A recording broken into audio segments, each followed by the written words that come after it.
both with the divinely prescribed turning, the tawbah mashru'ah, and with a real inner turning, a tawbah haqiqiyah. The prescribed outward turning is his turning away from whatever is opposed to God's purposes, while the inner, real turning is his being free and absolved from any reliance on any illusory personal power or strength, to relying entirely on God's power and strength.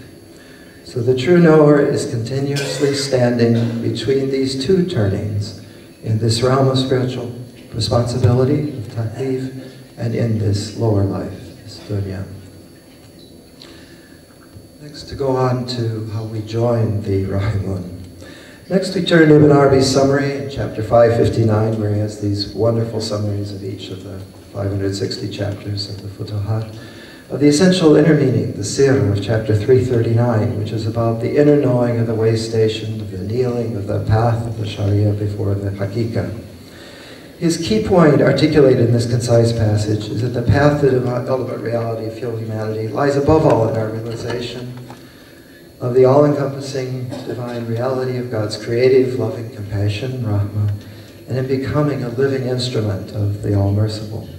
Here, at the very end of the Fütuhat, and just before his immense concluding chapter in spiritual ethics, the Sheikh pointedly contrasts his distinctive guiding focus on the centrality of compassion or love with the widespread popular Sufi notions of their spiritual perfection, what they call the process of takhalluq ba'akhlaqullah, or taking on the character traits and qualities of lives, as a kind of item-by-item acquisition or gradual performance of a long list of separate spiritual virtues and divine qualities.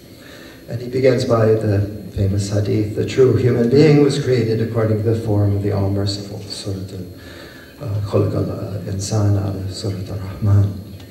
God only has mercy upon his servants, the merciful ones, or the lovers, ar-Rahman. According to the hadith, those who have mercy, compassion, the Rahmun, the All-Merciful has compassion, mercy upon them. So have mercy, this is still quoting the hadith, so have mercy or be compassionate with those who are on earth, so that the one who is in heaven will have mercy upon you all.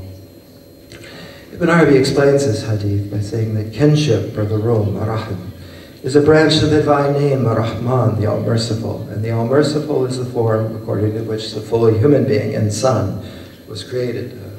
Keep in mind the distance from our basharic state to what he means by insan. So whoever connects or puts into practice that kinship, that is, whoever becomes a living mirror of the Rahman, becomes one of the Rahimun, attains already the ultimate goal of true and full humanity. And that person is the actual reality of that attainment. But whoever cuts off that kinship, cuts off our relation of Rahmah to all other creatures, is likewise the actual reality of that breaking off from God. So the All-Merciful is what separates, to begin with, that Adamic form of insan through our creation. And the true human being, the insan, is what attains that realized reunion with the All-Merciful, becoming Rahim, becoming an instrument of God's love. For the branch is only a piece, something kharaf, a qita. So scrutinize and reflect upon this test. And the test, of course, is of our separation from God and of our reunion with God. I'm going to skip over let me just say a couple more things from this, couple lines, I know that, yeah. Just a couple quotes here. So if you connect or practice that connection with the All-Merciful, then you become a fully realized embodiment of the real. For that is how he, the Prophet Muhammad, acted. And this was the revelation, the wahi that he descended and brought down upon us. Therefore, if you do not take on those divine qualities or character traits in precisely this way, that is, by becoming a true instrument of God's love, then you will not have fulfilled your agreement with God. Now, I'll just, in the couple minutes that remain, just want to read from Roman numeral 4, if you have the text, a few things that he says. It's a wonderful chapter, again, from 559, but summarizing chapters 262 and 263 of the inner meaning of Sharia and Hakikate. So I'll just have to.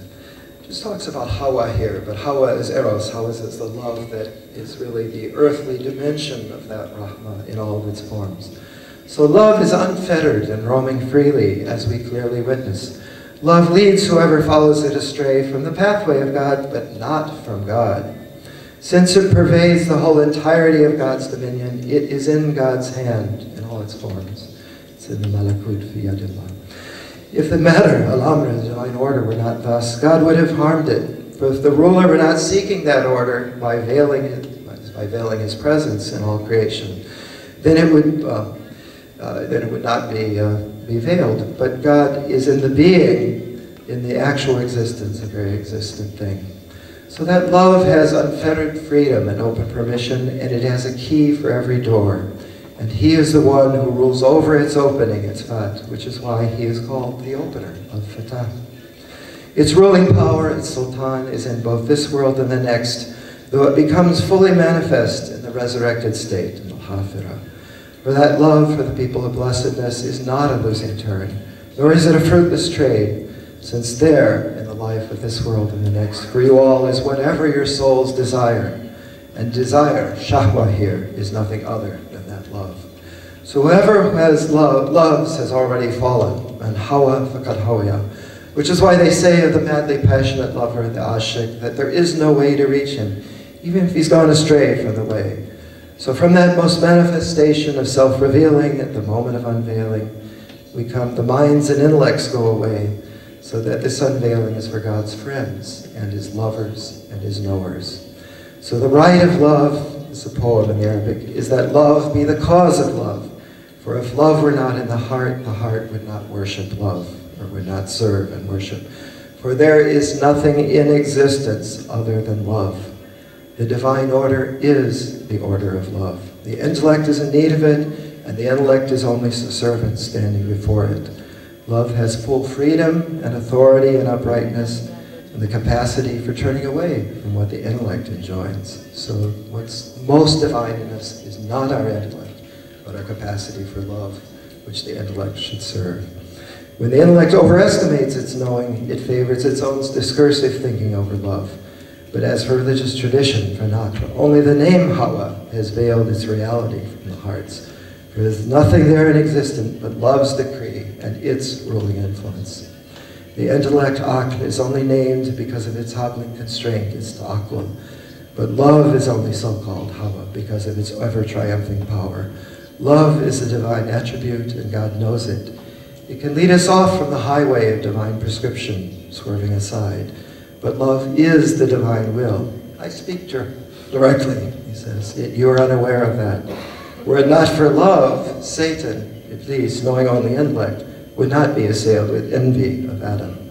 For the intellect must forego this station of God's love, since it has no entry there. So regard it closely, O my support. Love has influences that no one even knows. It rules and governs over the spirits and the body. The minds fear love's authority. It is the trusted guardian to whom the country has been assigned. Thank you for your